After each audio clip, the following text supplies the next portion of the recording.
ఎముక ఉడికిందో ఉడకక ఉరుకులాడుతున్నారు నీ అల్లుడు నీ కొడుకు. వాళ్ళకు పిల్లకాకులకేం తెలుసు ఉండేలు దెబ్బ అని వెనకడికి చెప్పారు. నీకు తెలుసు కదా మా దెబ్బ ఎట్లుంటుందో, కాంగ్రెస్ పార్టీ కార్యకర్తల దెబ్బ. 2023 డిసెంబర్ 3 నాడు చూసినావు కదా మా కార్యకర్తల దెబ్బ. అందుకే ఇవాళ ఆయన మొహం జల్లక ఫామ్ హౌస్లో దాచుకొని ఇవాళ వీళ్ళను ఉసిగొల్పుతున్నాడు. ఏమన్నా అంటే పెద్ద మనిషిని అట్లా అంటారా అంట. పెద్ద మనిషిలాగా వ్యవహరించాలి కదా అని నేను అంటున్నాను. ఆయన అనుభవాన్ని తెలంగాణ కోసం వాడా? అధికారం పోతే బయటికి రాడా? బయటికి రానప్పుడు ప్రతిపక్ష హోదా ఎందుకు? 58 లక్షల జీతం ఎందుకు? 15 నెలల చంద్రశేఖరరావు గారికి తెలంగాణ రాష్ట్ర ప్రభుత్వం 58 లక్షల రూపాయల జీత భత్యాలు ఇచ్చి వందలాది మంది పోలీసుల పహారను వారికి కల్పించింది.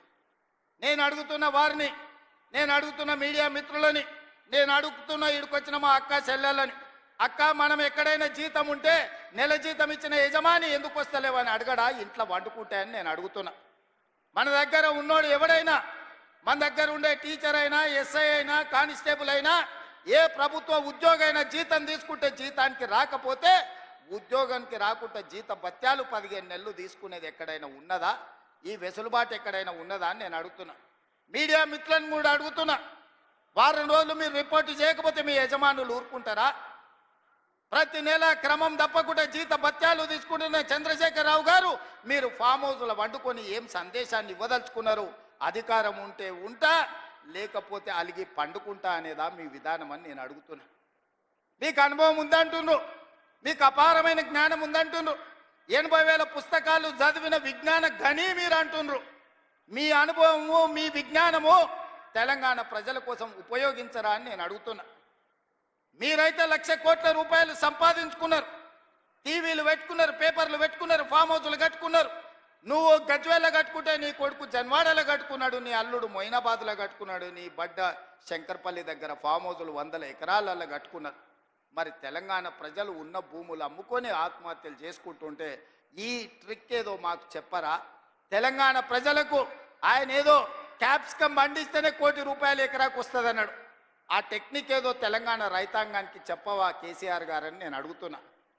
ఈరోజు తెలంగాణ రాష్ట్రం వచ్చిన తర్వాత చంద్రశేఖరరావు గారు వారి కుటుంబ సభ్యులు 1,00,000 కోట్ల రూపాయలు ఎట్లా సంపాదించుకుర్రు? తెలంగాణ రాష్ట్రం 4 కోట్ల ప్రజల నెత్తి మీద 8,29,000 కోట్ల రూపాయల అప్పెట్లొచ్చింది.